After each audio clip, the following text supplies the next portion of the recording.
Good evening, Bucs Nation. It's Real Bucs Talk. We are back. It is a great Monday as we're coming off a win, so that means it's Victory Monday. But I'm your host, Michael Plus, joined as always with Mark Ramirez, my co-host. And we also got a special guest, Gene Thomas from Buc What You Heard. Gene, man, it's awesome to have you on here. How's everything going, man? Man, it's going great. You guys are doing an amazing job. And I want to personally thank you for helping me to make it through this horrible off season because it just drug on and on and on. And we just, having you guys a show on rotation really helped out a lot. Much appreciated. Mark, how are we doing, man? Doing good. I'm still doing this I guess fantasy football draft in hand right now. So it's kind of a tricky task. But other than that, I'm always ready to talk some Buccaneer football. Excited for this. And now we get to talk about serious business, final cuts.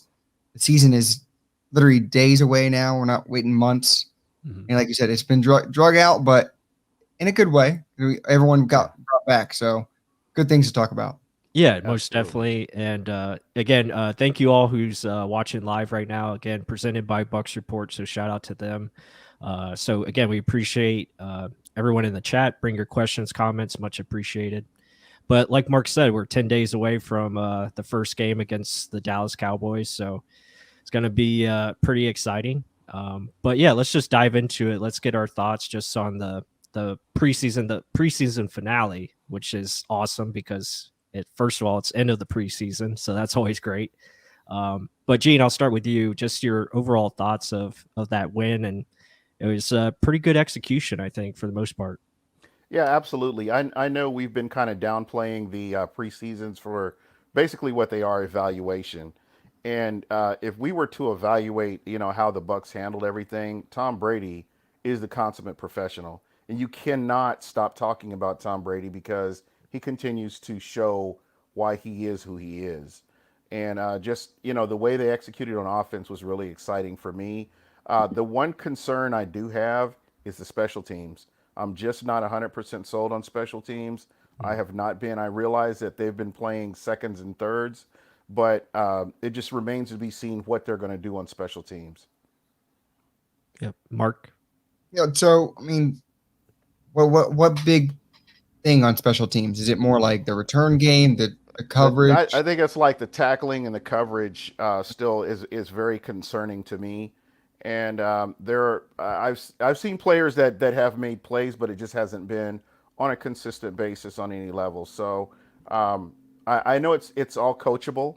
This is something that can be cleaned up, but it's just something that I will definitely be keeping my eye out on as we go into the regular season.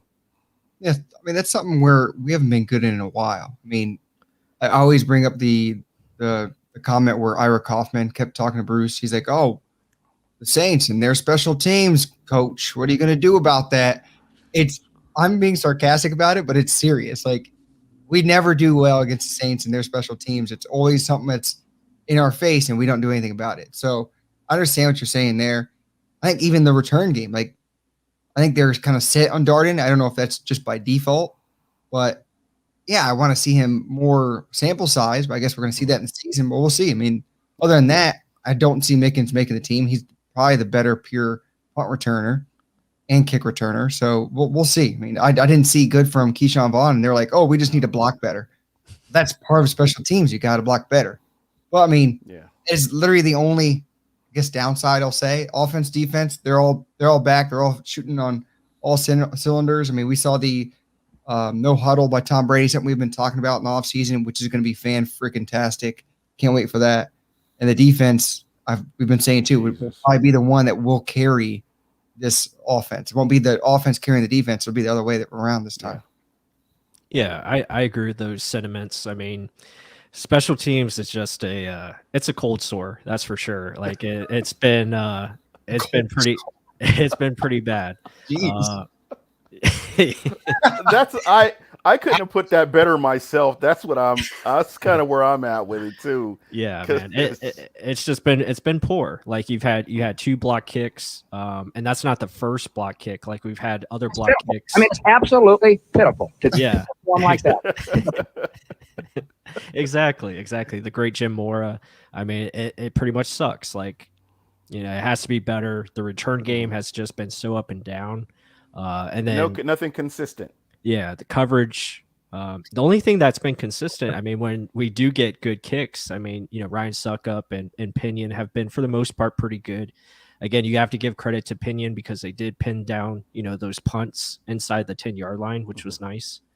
But yeah, it's been definitely area of improvement. But getting to the offense and the defense definitely looks stronger. I mean, top to bottom, the depth, it looks more impressive. So you got to be happy with that. And obviously, the no huddle, I think, gave everyone goosebumps just seeing that and seeing how crisp it was, moving just at a rapid pace. Like that is like New England Patriots offense that we've seen in the past with Tom Brady, and how he's on the ball, just calling all the shots and full control. And it's great to see that he knows the playbook. And I feel bad for the other 31 teams. Like they're not going to be able to handle that. Yeah, and we came out healthy. I really appreciate that the Bucs have come out pretty healthy through the preseason. So that's definitely something to be happy about. Biggest key. Yeah, health is it's huge. It's critical, and hopefully we'll get stay away. Plus, something happened to your audio a little bit. Yeah. Yeah. You sound like you're in an aquarium. I don't know. There you go. Wait. Go ahead. Real quick, I want to shout out Bud Cannibalist in the chat and Bucs Time 12. Shout those guys out. Thanks a lot for checking us out. Yeah. Plus, I guess you have the best analogies, but yeah, I guess Plus is mentioning more that no huddle offense. Something's gonna be fantastic. You just can't cover all of our guys. Like it's already been set in stone. You can't cover Mike Evans with 2, and then have Chris Godwin 1-on-1, and then you bring wide ass open. Right, wide ass. Say that? Absolutely, go ahead, nonstop. But then you bring in Antonio Brown now for a full 17 games instead of half of a season, and now I've been saying like, holy crap, Gronkowski had like a tryout year. Imagine if he actually brings something this year. Like that's stupid. And then OJ healthy. I don't. There's just no way. There's no way to cover all of them. And then if you can interchange Scotty with blowing off the top of the defense, I don't know where you're gonna cover them. I don't know. Who do you try to eliminate more? Do you try and double Evans again and then let AB and Chris Godwin go ape shit? We'll see. Good luck. I think it's going to be interesting to see how they integrate Gio Bernard into the game as well. He's somebody that we really haven't talked a lot about, but he's a definite upgrade over what they had last year. So here's another guy that you defenses haven't really been able to game plan for him because they haven't seen what he's capable of doing. But I think he's going to be a big factor as well in this offense. I'm anxious to see, right? Because I mean, there's so many running backs in that room. I mean, Rojo's clearly the better runner. We all know that. Fournette, he has a little bit of everything. Just that first 5 yards just doesn't look good at all. But I mean, everyone remembers playoff Lenny, Lombardi Lenny. Let's see if that true season Lenny comes back. We'll see. I don't know. But Gio, hopefully just third downs. You never know. Maybe a mismatch nightmare somewhere in there too, just when they want to play around with defenses. And like I said, I mean, if you look at what Shady McCoy did last year, and then you're upgrading there, I think that you're going to get something out of him. Mm-hmm. Yeah, for sure. Just looking at some of the comments here, going to bring in again. Appreciate you guys. The chat is lively, so that's very, very much appreciated and thank you. But this from G Vegas talking about Joe Tryon Schroinka. I mean, he's been very impressive. And guys, if you haven't checked our videos on him yet, be sure to do so on Real Bucs Talk on YouTube. So there's 3 of them up there, all of his preseason games. So yeah, he's definitely on his way. We even got a Chiefs fan in here, which is pretty cool. He wants to see us kick the Cowboys' butts. So after my own heart. Yep. So, and Bud Cannibalist, yeah, I mean, special teams has to be much improved. That's for sure. G Vegas, what's up, man? Yeah, we'll get to Kyle Trask again. Yeah, he's another video that we got coming out soon. So he's another guy that, again, no rush for him as far as development. So, But yeah, I mean, and again, you mentioned it. I do my best. I mean, it's like the salary cap, Thanos is real, salary cap's a myth. That's the one I stick with. That is the truth. Yeah. Plus, it's stuck in my brain though. What? It's a cold sore. The special teams is a cold sore. I mean, you could heal it, but I don't know. It's going to take a lot of work to heal it. it's a big course. It's a big cold sore. Oh my God! All right, well, let's continue. So let's actually talk about the latest cuts, I guess. Right. So those are three big names: Tanner Hudson, Javon Hagan, and D'Anthony Hamilton, right? No, Antonio Hamilton. Antonio Hamilton. Yeah. But I mean, of those three, who were you surprised by, or like, ooh, someone's going to get a good player there? Go ahead, Gene. I don't know. I think like Hagan could end up back on the practice squad. Yeah.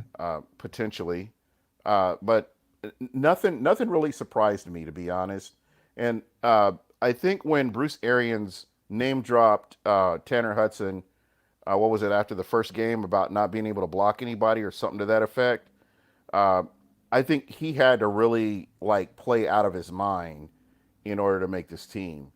And I just don't think that when you stack him up against the other tight ends in the room, he's lacking in that field of blocking, and that's what this offense is predicated on, is tight ends being able to block. So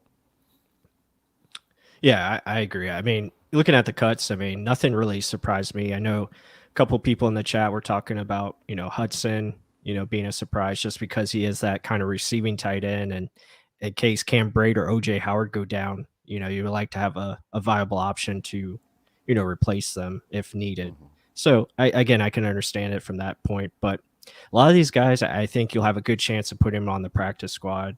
I don't see him getting picked up.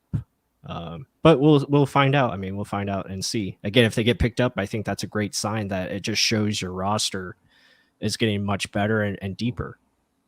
Yeah, I was surprised by Hagan. I thought he balled out and was almost worthy of that. But again, special teams. You didn't really see his name called in special teams a lot. I think Jay was talking about how Jones was surprised. Probably, I saw you on Twitter about it. Pretty much Britt's making the team. I mean, he had more name calls on special teams than I can remember. Even Joe Tryon had it. I know Jones got the fumble recovery the downing the punt where his butt almost hit the end zone. But yeah, I mean, hey, like it's a loaded roster, hard to make it. I mean, that's a veteran that just lost to a rookie, pretty much. And KJ Britt, I like him a lot. I like what he did in special teams. He's hustled quite a bit away from the ball. We just kind of have to kind of focus in on what he's doing. But just watching him, I was really impressed with him. And I think I asked somebody I either asked you or Pless, if you guys think that he's going to make the team. I like his effort, and I think that he'll factor in somewhere and get some playing time. It's 17 games. You never know at some point in the season. Yeah, I mean, KJ is he's just limited athletically, but again, he's a downhill thumper kind of guy. We've seen it in the run game where, he can make big tackles. He made the fourth down stop there. So again, a good solid tackler, and you're going to need him on special teams. It'll be interesting to see if they keep 5 and Grant Stewart makes it. But right now I'm leaning they're going to go with 4 and, see how that plays out. But yeah, I mean, Javon Hagan, I think what it came down to is Ross Cockrell being able to play safety and also play corner. So it's like versatility. Yeah, you get that roster flexibility. And Jay brings up a good point. It's a good sign for Jordan Whitehead. I think he's going to be healthy and ready to go. And then G Vegas, Delaney. I mean, Delaney played, I think, himself into a spot just because of the picks and obviously his special teams ability and, being in the right position. So just have to see how many corners they're going to keep. Or are they going to keep 6 and roll with like 3 safeties or, something along those lines? It'd be crazy. So, I mean, one other thing on Britt. I mean, if you guys watched our breakdown of Joe Tryon Shoyinka, latest one, it just shows like Plus said, the athletic ability. It's just he doesn't have the speeds. He has awareness. He knows where to be. lateral quickness and sideline to sideline that Devin White, Levante David have. He just doesn't have it. Like the other guys, you can see immediately they're there. He just a step slower. I mean, Devin White, you don't make that guy every day. He's insane. Okay, so this just But I will say that KJ Britt is fundamentally sound. I mean, yeah, if you look pretty at much. textbook tackling and playing in his assignment, I didn't see him going rogue a lot or anything. I thought he pretty much handled what they threw at him pretty well. I mean, I kind of compared him to like Kendall Beckwith back at Yeah. like when Jason Light drafted him. We were like, oh, big dude's not the fastest. How's he going to cover someone? What's going to go on? And then his 1 year was prime freaking amazing. I couldn't believe it. And could this be what Jason Light saw in KJ Britt? But also, I wanted to add another point about Ross Cockrell. So he's going to be our fourth safety, you think? And then what? Fourth corner? Yeah, I mean, it looks Right. that way. I think he's going to be, that just flexible guy. Probably going to be more of a corner than I think safety. They'll utilize him at safety if something happens to the top three, but most likely going to play, that corner versatility kind of role where he can go inside or outside, and then, play more so on special teams. That's going to, that's where they need the most help, obviously, with what I said earlier. That's just Absolutely. crazy to see. I mean, still only carrying 3 safeties. That's crazy, especially with Whitehead's shoulder. Yeah, and the injuries that we've seen over the past seasons in the secondary it's baffling to me because normally they load up where they've had injuries at the next year. I've noticed that with Jason Light. When it was wide receiver, they loaded up on wide receiver, so on and so on down the road. But they've got a lot of faith in those guys, and I trust the system and I trust the process. So let's go. Yeah, there's a lot of comments about Ronald Jones. Again, I know shifting gears back over to the offense, but it was nice to see Rojo play with some confidence, especially on that second drive or the third drive. After we scored, the no huddle, and then kind of mixed it up and showing the run game as well. And Rojo just runs so damn hard. Like the guy is just I'm very bullish on Rojo, and I have been. Had he not gotten injured, he's a Bucks first 1,000-yard rusher, and I don't know how long. So I think it's just unforeseen occurrences happen, but I think he'll be just fine. I mean, Rojo has his role. I mean, I think Yeah, he's the clear number 100%. one, but I mean, let's see what they do. I mean, we're still going to be a passing team, I think. I think BA says, oh, we work off the run. Brady's going to make the decisions, put it that way. yeah. Let me say this real quick. I know a lot of people are talking about who's going to be your number one running back, who's going to be number two. They're both going to get their turns. You got 17 games in this season, and between now and then, your guy, whether it's Rojo or whether it's or Leonard Fournette, you're going to see your guy on the field. Trust me. Yeah. Yeah. I mean, it's a long season. I mean, Leonard Fournette, Rojo, Gio Bernard, they're all going to get work. Keyshawn Vaughn might get some work. It just depends on whose dress is. I mean, Keyshawn Vaughn, I could go into a little bit more. That's a longer story. It's just I was kind of disappointed with his preseason.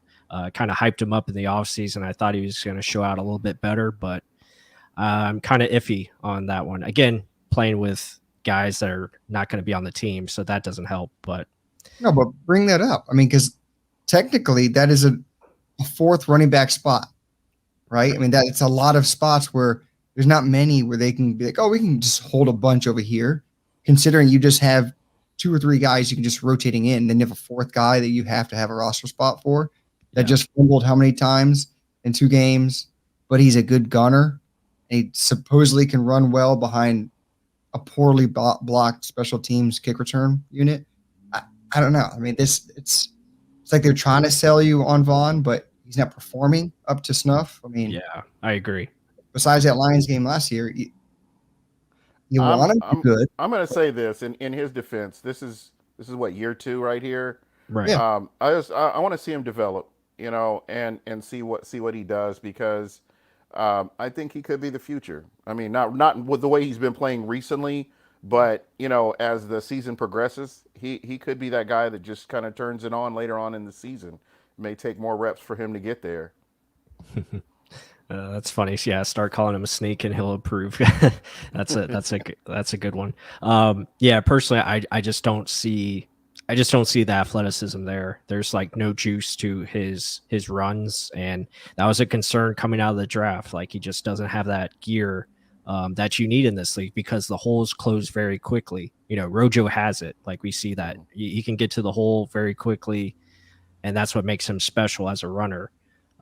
And Keyshawn really just hasn't been able to find that extra niche to separate himself. Like there's just nothing he has that is elite or good right now, and that's the problem I see. So I wouldn't be surprised if they try to upgrade that position and look at the waiver wire and see if they can upgrade that 4 spot if they want to keep 4 running backs. Again, it'll be interesting. True. So I'm not going to jump ship just yet. He was still a 3rd round pick. he's under contract, so He's under. Yeah, to me, he's not performing, so I'm upset with him. But still, like the 2nd year, like Gene said, he has shown hands before. Some of these drops that he had last year in fumbles, they got to go away. Maybe he was pressing a little bit in preseason to show, I've dropped some weight. I'm ready to be primed for a big improvement. I worked out with Tom Brady in the offseason. I'm ready. Mm-hmm. Maybe he was pressing. I don't know. But when he gets his opportunity, you got to shine. And that it's not a time to shine during those preseason games. It's kind of crazy. Yeah, get to a question here by Danny Danello. Danny, it's good to see you in the chat. The NFL, they're going to keep the practice squad at 16 players. So it's pretty much the same as last year with COVID and everything. So pretty much the same rules apply. But that's a great question. And that'll be something that we'll see play out Wednesday when they're able to put those practice squad together. And most likely you'll see a lot of the guys come back that get released to the practice squad. So wouldn't surprise me if, Tanner Hudson, Javon Hagan, all those guys, they probably come back. I'm sure of it.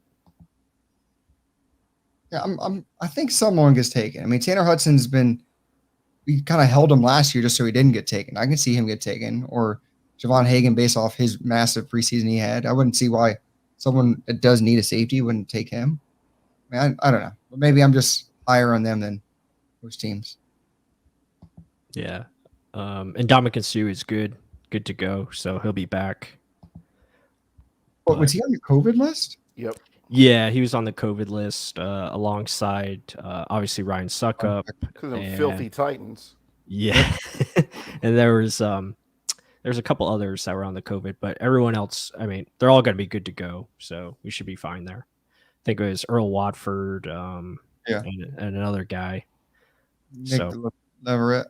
Yeah, Nick Leverett. So see if he makes the team. Yeah. Time will tell. Yeah, Danny agrees with you, Mark, but I don't know. We'll see. I think, again, he's another player that's very limited, in what he can do. Well, here's something. So I know we're kind of jumping around in this preseason game. Robert Hainsey, first view on him. Yeah. Butt fumble. Not really just a bad snap, but I mean, what do you think about the limited snaps you saw of him? I mean, again, first time, maybe too early to tell for me. Got on there, but damn, not a good showing. I thought he did well as far as blocking. I thought his blocking was okay. I didn't see any stuff come right up the middle. It seemed like he was doing a good job pass protection. But yeah, I mean, snaps, that was going to be a problem. Again, it's his first time at center. He'll get better with that. Again, he's another guy they're going to take their sweet time developing. Right. He's not going to be on the field unless you have massive injuries. Again, he's not even the backup. He's not even the backup center right now. He'll be the guy down the totem pole. It's going to be Ali Marpet if something happens to Ryan Jensen. You think so? Yeah. Oh yeah. Coach has already talked about that and confirmed it.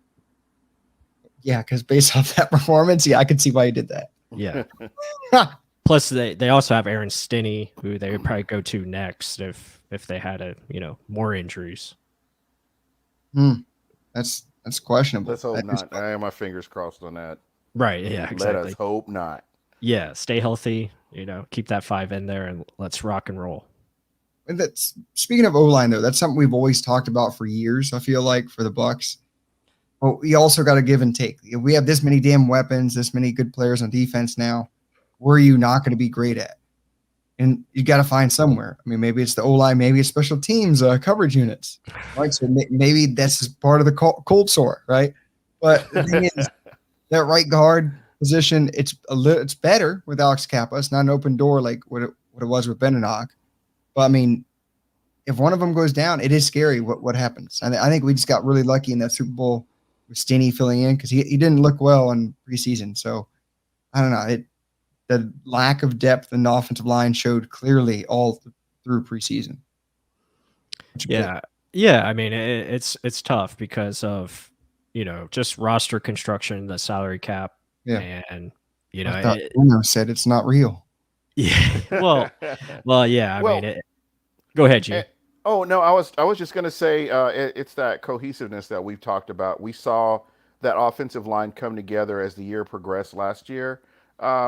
You've got some pieces that in preseason again, you kind of have to look at each individual player. What are their tendencies? What are their habits? How are they doing with certain plays? And see how they're going to fit in if their numbers called to come in and fill an injury or give somebody a rest. So it's more or less getting those guys in there that can come in and not be the weak link in the chain, so to speak. There's some funny stuff here in the chat. Yeah, Experience Center. But this was a comment. That's funny. Yeah, Tom Brady was making he was making everybody excited. So yeah, reminiscent of San Diego last year. Yeah. Yeah, that was great. But yeah, I mean, it's tough to have depth everywhere. Again, that's why it just comes down to drafting well, and you got to develop these guys. You got to hope they just continue to get better. You hope Robert Hainsey is one of your key depth pieces down the road. Same thing with Aaron Stinney. Same thing with like a Josh Wells, even though he's a little bit more established. I think Josh is fine at left tackle. They were kind of moving him around because of Brad Seaton just was not good. So, there's a lot of weak, there was one weak link on the second and third lines, and usually that shows, you can't have that, because it will get painful. It'll get exploited. So again, the key is that starting five. Let's stay healthy because they are damn good when they're out there. I think it's a good unit.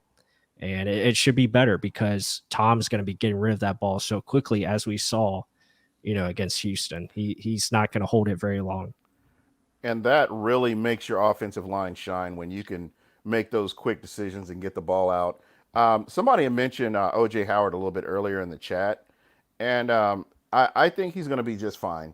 I think he'll get his football legs under him, and he'll be just fine this season as long as he could stay healthy. I don't see a problem with him. Like I said, I want to see what he can do for a full season. And, if the football gods could grant me that wish, I just want to see what his potential could have been, or, what he can do with a full season under his belt. Oh, we all want that. I mean, OJ has shown so many times where he can just catch a ball and just run it down the sideline with ease and just see people chasing after him and can't get him. So, I mean, I want that. I know probably every Buc fan wants that. And to see that with Gronk and 12, 13 personnels, it's so crazy how multiple the offense can be and how many ways it can win. Like, so a wide receiver does go down. Okay, you have multiple other ones. If it's a team where you need to do ground and pound, you can do that. And then, you got 3 blockers in there. Now play action, you got all 3 of them wide the hell open. So it's crazy. The ability this offense has. There's that phrase, wide ass open, right there again, baby. That is that's gonna be the trademark this season for sure. Because I mean, you look at the offense, and you could say the same thing on defense of what the options it presents, the flexibility, the just the presentation of how we can dissect and capitalize against these other teams, because you have a great leader on both sides of the ball, whether it be Tom Brady or Devin White. So, you have those guys in place to do so many different things with your offense or defense schematically. It really puts you at an advantage every week. And it's a sight to behold. Yeah, absolutely. Yeah. And so, So, so so, re- Andrew Zan, I know it's kind of hard to pronounce the last. Zanas? Mhm. mm, Zanis? No huddle. Hey guys, that's actually Jack Trudel changing. So y'all in the chat know who it is. Awesome, love the man. And yes, that no huddle was insane. But hello, my man. Go ahead. Sorry, I interrupted. no, I was just going to comment on that no huddle. I mean, you just can't stop looking at that. That was surgical. And Antonio Brown playing out of his mind right now. And that's just a preseason game. And I think that's just a sample size of what Bucks fans can look forward to this season.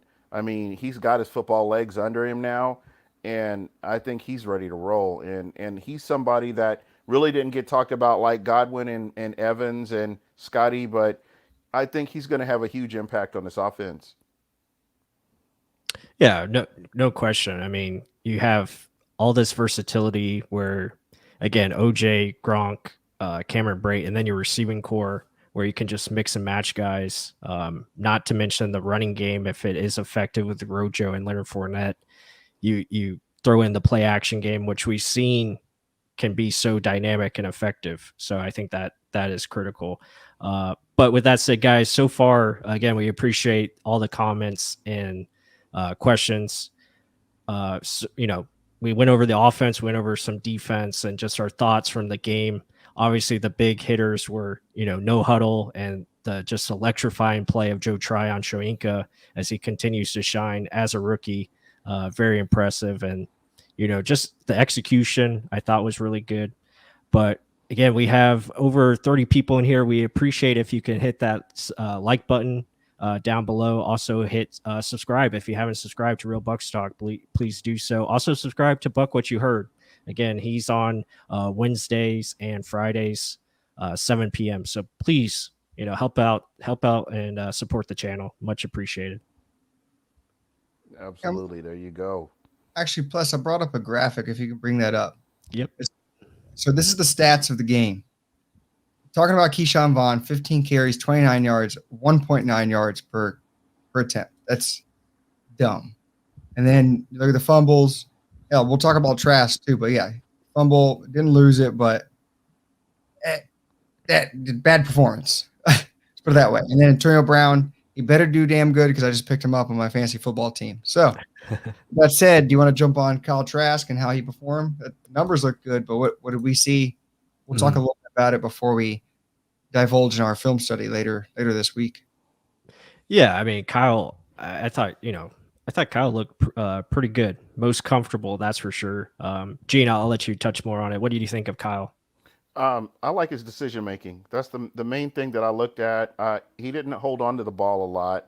I think in our PTSD and our past experiences with quarterbacks that tend to hold on to the ball a lot. That's something. It's a factor you look at because it just jumps off the page at you. And just watching him and watching him actually read a defense, and it was just I think he's progressing just fine. The fact that he's going to get to sit and learn behind Tom Brady and Blaine Gabbert is just excellent. That really puts him in a good position for next year. I have no interest in talking about what he's going to do this year. I'd rather for him to sit and learn and be ready for next year. You better check your sheet. Had to. But yeah, we'll talk more Trask later in the week with his film study. But to me, I agree with you. Sit, learn. Literally, Brady's in your room. You can ask him any question possible. Please go train and work out with him. That's all I'm going to say. Like, the footwork needs to be fixed. It just does. But the biggest thing is, like you said, decision making, reading the defense, making calls at the line, stuff you saw in this preseason game. It's like, holy hell, he's moving things around already. Like, this is really good to see. Absolutely, that's the big thing right there. I was happy to see that, regardless of how the rest of the game went. Just for him to be able to do that. I mean, these are the market. When I talk about market improvement, that's what you want to see from a rookie. And again, like you said, the footwork, that's all coachable. That's something that he can definitely improve on, and those are expectations that I have that he will improve on that stuff. Yeah, definitely. I mean, if we can go to his numbers there, you look at it 12 of 14, 146, one touchdown. Again, he did have a couple of sacks that you'd like to see him speed up the process. Again, a fumble as well. But again, I think that just comes down to getting more comfortable, understanding where he needs to go with the football. And again, that will be shown in our film study, which will likely come out probably, I want to say probably Wednesday or Thursday. We're going to have it out for you guys. So be on the look for that. And more great content that we got on the way that we haven't even rolled out yet. But you know, again, he's young, man. He's going to continue to grow, continue to develop. He's in a great situation, probably the best situation of a lot of the rookie quarterbacks. Again, obviously, you have the high talented ones that are going to probably play. You look at Trevor Lawrence, and man, I feel sorry for him. I feel sorry because of the offensive line. Like he's going behind, and then you look at Zach Wilson in New York, and all these other guys, Trey Lance, Justin Fields, So I got to ask you, Mac Jones. I got to ask you real quick, Trevor Lawrence or Joe Burrow, who had the worst situation coming out of college, in your opinion? That's tough. Mark, I'll let you take it. The Jags O-line isn't that bad. I mean, I know you say it's bad. It's not terrible. I thought Cincinnati's was downright shit. It was god awful. I mean, and Burrow's God making awful. some incredible throws, and then now his ACL happens. They say he's getting gun shy almost. I mean, that was just bad. Okay, so it bad all, and then Joe Mixon goes down, so it's literally all on Joe Burrow's arm, and he tried to do too much, and look what happened. Yeah, I think honestly it was Joe Burrow. Let's see. I think the crap on training camp is he's just testing things. Hey, I loved him coming out. I hope he can get healthy and succeed moving forward. But Trevor Lawrence is just another freak. I mean, some of the throws I saw in his preseason game, ridiculous. Well, we'll see. I mean, he has weapons. He has some weapons there. Yeah. I mean, he does. I mean, it'll be interesting. I think both are in a tough situation because of the coaching staff that they're surrounded by, and then also some of the young talent that they're trying to grow. So it'll be definitely a process. So obviously, Bucs fans they're not thrilled. They're like, let's move on, guys. There's a great question by Storytelling. Going to keep 7 receivers, and I think this was something we were touching on earlier. I think it's a possibility they could go Jaden Mickens as that 7th guy just to start the season as Darden comes along, and maybe use him as a return guy just to see how it plays out. Plus, Mickens is pretty good as a gunner on special teams. I'll bring up the depth chart right there. Yep. There you go. Yep. There he is. So we're talking the 7 for damn sure. Mike Evans, Chris Godwin, Antonio Brown. There's a 3. Then you got 4 with Scotty Miller, 5 Tyler Johnson, 6 you're assuming Jalen Darden just because high draft pick you traded for. Not high, but he's there. So 7. Who do you think? Jaden Mickens just because of his return game? Hell, what about Justin Watson? Well, Watson's on the PUP, and I think he'll probably end up on injury reserve. But Gene, I'll let you just touch on this. What do you think of Jaden Mickens? I don't know. What's the story on his legal situation? Did that all get watched? Yeah, we haven't heard anything on it. So yeah, that's a good point. And that's the only thing that kind of hangs over his head. I could definitely see him making the team, but again, I don't know what his legal situation is. I haven't heard anything else about it. Mm-hmm. Yeah, I mean, the way Bruce was talking the other day, it seems like it's definitely a possibility that they go with 7 receivers, and it kind of makes sense because of what they did with Tanner Hudson. So you drop that tight end, you only carry 3 tight ends now. You have an extra spot on offense for 7 receivers. So yeah, it definitely seems like that could be the case. But again, we'll find out tomorrow as all the rest of the cuts will be made. I truly hope not. Truly hope not. Yeah, I want to see Darden in that role. I want to see him grow as the return guy and see what happens. Because again, you put him back there, he's a dude that he can make things happen if he figures it out. Yeah, I mean with Mickens, just his decision making when he's running the ball. I mean on kick return, it just I kind of scratch my head sometimes that he's like gets indecisive when he doesn't like just say, okay, this is the way I'm going to run this way. I just see a lot of stutter steps and it just indecisiveness from him. And I don't know. I figured he would have gotten out of that, but we continue to see it. Mm-hmm. Yeah, a lot of people in the chat are talking about Mickens, thinking if we can fit him in. So, and He's then a better punt returner. I'll be honest with that. He is. Hmm. Jordan showed a little bit, but yeah, small sample size. You'd want that. We just didn't have a large variety of that in college either. So you just don't know. Yeah, Jay is right. We need to see live bullets. Mm-hmm.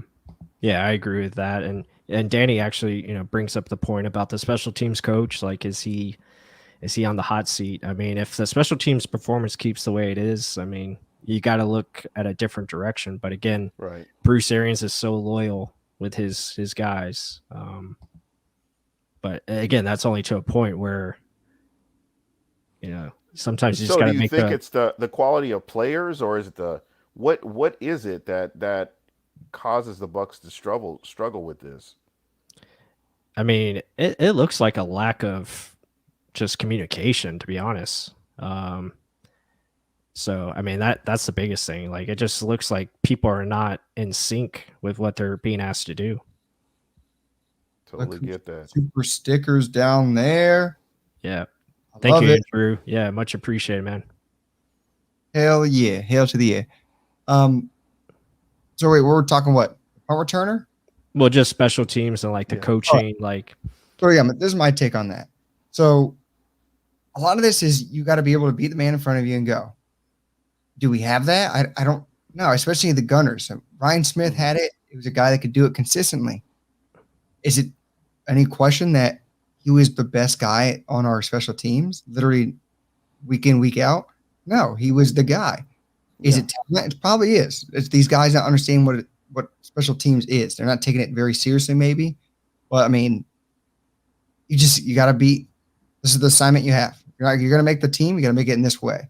Ryan Smith literally dedicated himself to doing that clearly, and look how he performed. I don't think it's just run fast, hit hard. You got to be able to master your craft at a gunner position, and he did that well. Do we have that on this team? I don't know. I think that's what they were trying to figure out. But I think Britt is an improvement. I think Joe Tryon Shoyinka is going to be involved in that as well, and they both showed that they can run down the field and make tackles. So I think it's improved. It's just the gunner situation. And then obviously returner, but who's going to win the gunner positions? No one knows. No one clearly knows, right? Yeah. Nobody just outright came in and took that position. So it remains to be seen. Yeah, most definitely. I mean, it's just tough to watch sometimes. And this is where you're on the edge of your seat. As soon as the play starts, you're on the edge of your seat, hoping there's a stop or hoping that somebody breaks a big run. But again, there's nothing consistent to kind of relax and say, oh, they've got this.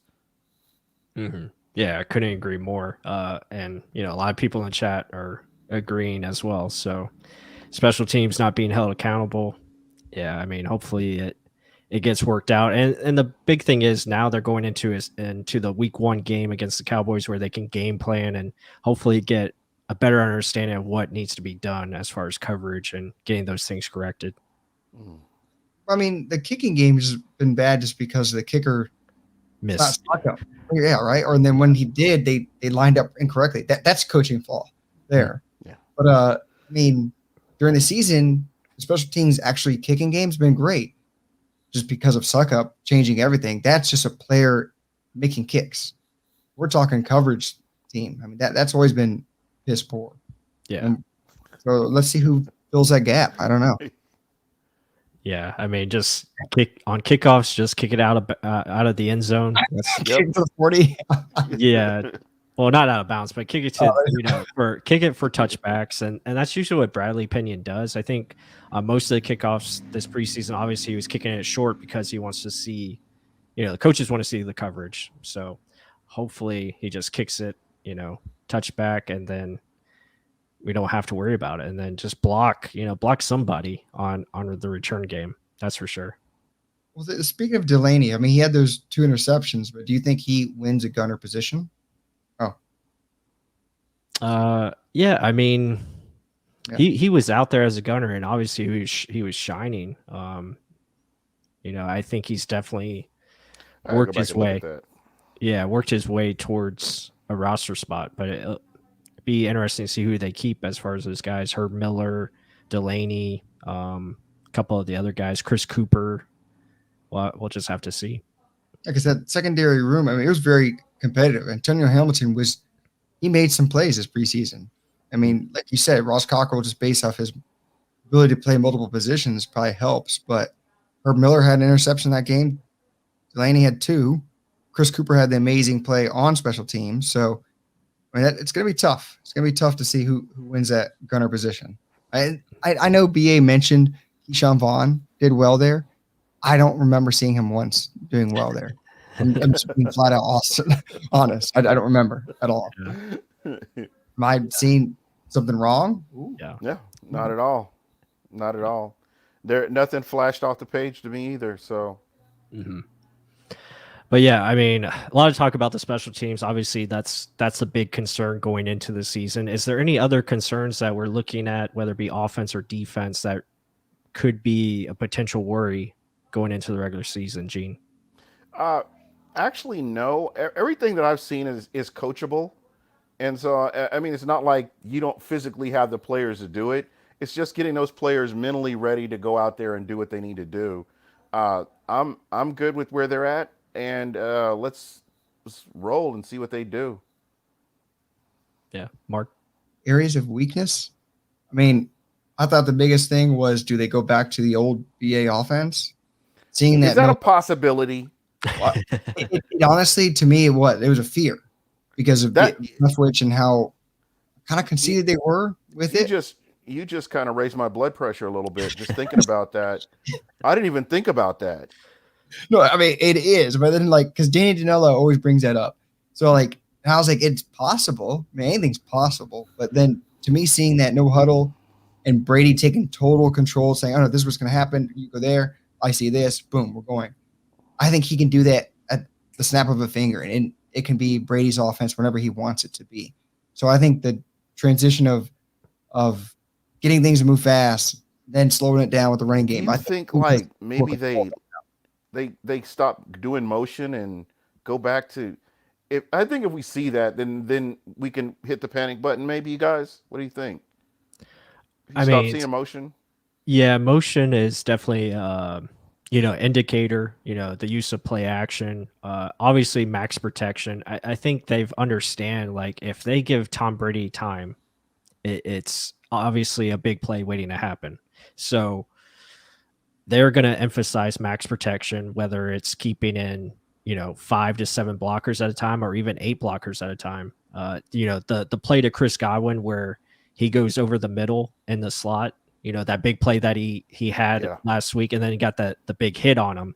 That play right there is a bread and butter play where it's play action, it's max protection. You have 8 guys in blocking, and you basically have 2 vertical routes on the outside, and then Chris Godwin has the ability to either do a post or he can cut it across where he flattens out the route like you saw, where he cuts the face of the defender and drags it across. So again, those kind of plays is a big indicator that, okay, they're running the right things for Tom Brady. And motion is definitely huge because Tom, he lives by motion. It just makes it easier for him to identify the defense, whether they're in man or zone coverage. So yeah, that's definitely a big component.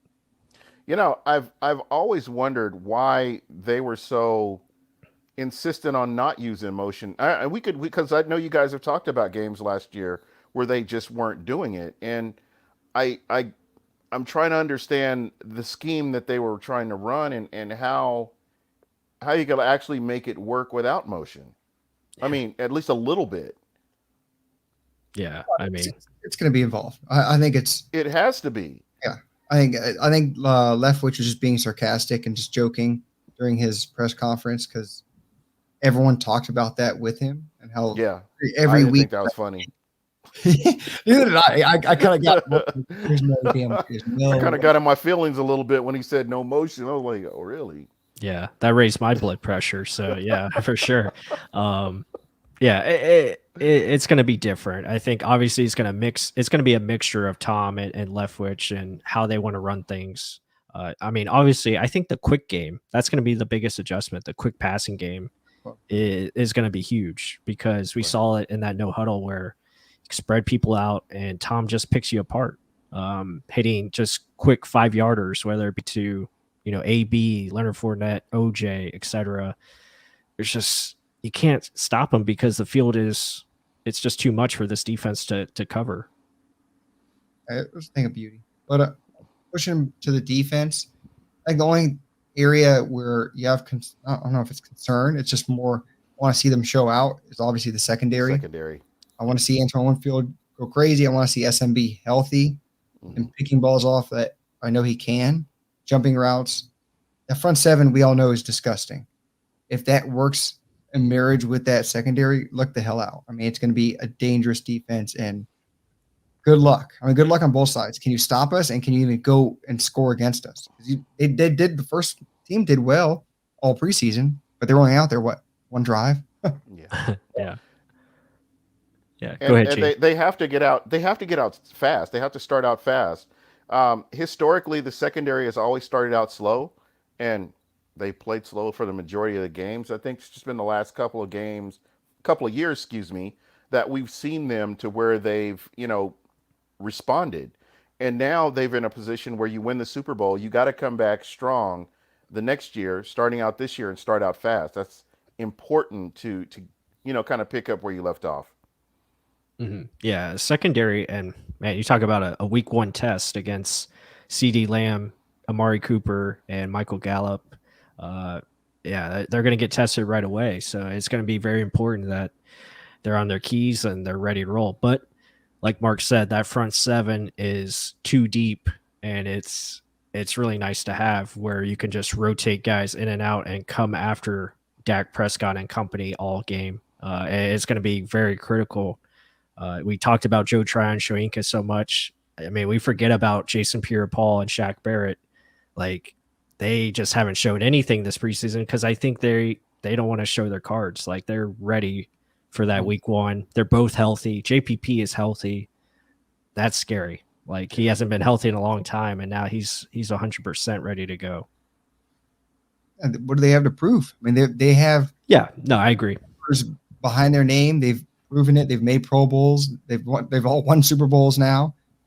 So there's nothing for them to prove in preseason. They're ready for the games and start putting more numbers to that name, right? So yeah, it's going to be. I mean, even Will Golson improves every damn year. Anthony Nelson dropping back in coverage. Like we didn't name quietly, right? I mean, I don't expect him to get after the quarterback, but I expect him to stop the run, fill his gaps, and then when he's asked to drop back, fill your assignment. That's all you gotta do. Yep.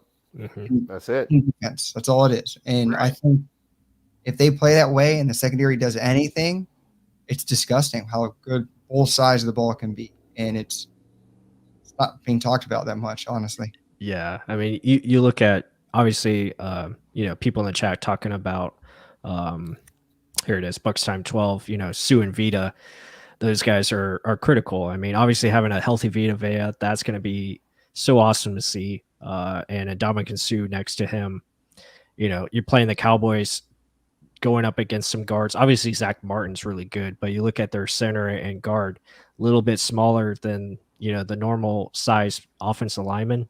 Mm-hmm. Vita can take advantage of those guys and push. He's going to be able to get some push there. Obviously, he gets pushed against anybody because he's so damn strong. And you look at, Ndamukong Suh, he just does his job. But Gene, I wanted to get your thoughts on Patrick O'Connor. What do you think of him, man? He is coming on very strong.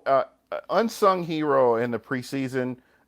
He just quietly gets better and better. Him and I've felt that way about Nacho for years, but him especially, from where he started to where he is now, just light years difference in how he's playing. And I expect him to be a difference maker as well on that line. He's part of depth. When you talk about depth, you have to mention his name as well. And I just looked at him, what he did consistently in the preseason, and I was very happy with his work. And I'm ready to see what he does. Coming in spells where he's resting players and just getting in certain packages and getting to play. That's So where I hope they hold players, not wide receivers. Your D line is loaded right now with so many depth behind them. Like you just mentioned, Khalil Davis, Pat O'Connor. Guy played disgusting. I mean, you let him, someone's picking his ass up. I'm just being honest with you. Mm-hmm. And I mean, then Nacho, there's 3 defensive tackles right there. You have back. Like that's behind Vea and Dominican Sue. Jeez. Right. Yeah. Because people, real quick, people were complaining about these games, and those guys were out there like on an island. I want to say on an island, but they were playing with a bunch of guys that were not going to make this team. But they were out there playing, and they were still making plays. Now, what you have to factor in is these guys are going to be coming in and playing with players better than what you saw in preseason. And I think that's where you have to really factor in what kind of impact they're going to have. I am happy with the guys that they have. Jeremiah Ledbetter, Khalil Davis, O'Connor. These guys have gotten better in the offseason. They haven't just like rested on their laurels and said, okay, this is what I'm going to do. They've continuously elevated their game, and you can see that in the preseason. And I'm not just saying this because it's preseason. You look at them consistently throughout the games that we've seen, they've consistently made plays, and they've consistently handled what their assignments were. So I'm looking forward to them. Yeah, I mean, you look at Steve McClendon, like he's a guy that could get cut tomorrow because it's just like hard to believe, isn't it? It's so deep, and I think it's the elevation of the guys we mentioned, Patrick O'Connor, Khalil Davis. That's a joke again. Geez, he said it. He really said it. He's a mess. Yeah, it's a mess. It's a mess tonight. But anyway, Khalil Davis. I mean, you look at Jeremiah Ledbetter. These guys. I mean, the way they're playing, Steve McClendon's. I mean, probably going to be on the way out because he didn't play at all on Saturday. So you got to be happy with just the depth that they have at that position. Do they keep 6 or 7? Right now they might have to keep 7 because of Ledbetter, just the way he played. So very interesting. That's just a loaded roster. That's where I'm like, why keep Jaden Mickens when these guys are playing, performing, and like literally, Ledbetter is an anchor. Look where he is on this line. It's crazy to think. Yeah, because if you go down that list, you have, obviously Sue, Vita Vea, Golson, so that's 3. Patrick O'Connor, Nacho, that's 5. And then Khalil Davis, I'd give you 6. So, yeah, it comes down to Ledbetter or McClendon. And I think they're going to go with Ledbetter just because of the upside. I think they really like him. Unless they feel they can get Ledbetter on the practice squad, which, they won't last. He won't last. I don't think so. Just the way he's continued to play, especially against the run. He's a solid player, and he's young. So, yeah. Crazy. And Pat O'Connor, big special teams player again. So he's staying for that way. Yeah. God, I like it. I like it a lot. I'm feeling this, man. Yeah. I mean, and just, talking about the concerns, secondary on defense, obviously, always the concern is injuries. That's the thing you have to stay away from. But so, yeah, I mean, overall offense, it's just don't get in your own way. And then defensively, just try to be consistent with that secondary and be consistent up front with your pressure. That'll be the biggest thing. Absolutely. Wholeheartedly agree, Plus. But yeah, man, we're about an hour now. Again, Gene, thank you so much for joining us. It's always awesome having you on, man. Bro, you guys are family, man. We've been doing this for how long? Since God, I don't even remember. Yeah, you got us in this, man. You started it, and we're much appreciative of you and the work you do at Buc What You Heard is awesome. So you guys, you're always welcome. Like I said, once you come on, you're a friend of the show. You guys are family. You're always, hey, I want to jump on. Just let me know. I'll shoot you the link and you can get on. Mm-hmm. Bucks Yeah, Time 12. What's up? But yeah, I love the community. I love the podcast community, and I appreciate you guys. And there's a lot of good content out there, and I love that we can all work together. yeah, most definitely. And now we can go to games and enjoy together. Yeah. Mhm. Someone asked Yeah. if we're going to the game or taking the day off on Friday. I can't. I'm working. I don't know if Plus is, but I'll be out. Either way, crazy. I'll be on a flight to Vegas on the day after, so for a bachelor party. That should be wild. Yeah. But I'm saving my PTO for November. yeah, there we go. Yeah, actually, I'll be seeing Gene in November, so that should be fun. Yeah, gonna have a blast. Yeah, Jay's actually asking. What games? Yeah. I'm going to the Bills game, and I don't know with this hurricane that just hit. I don't know if I'm gonna be able to even go to New Orleans now. So I may have to swap that around and see what else I can come up with.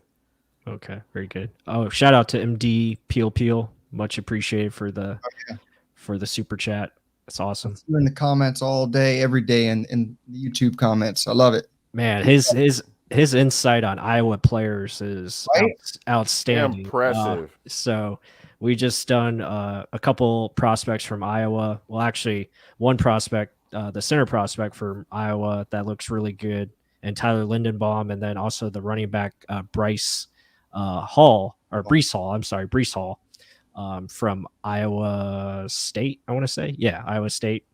So, yeah, his knowledge of Iowa players is spot on.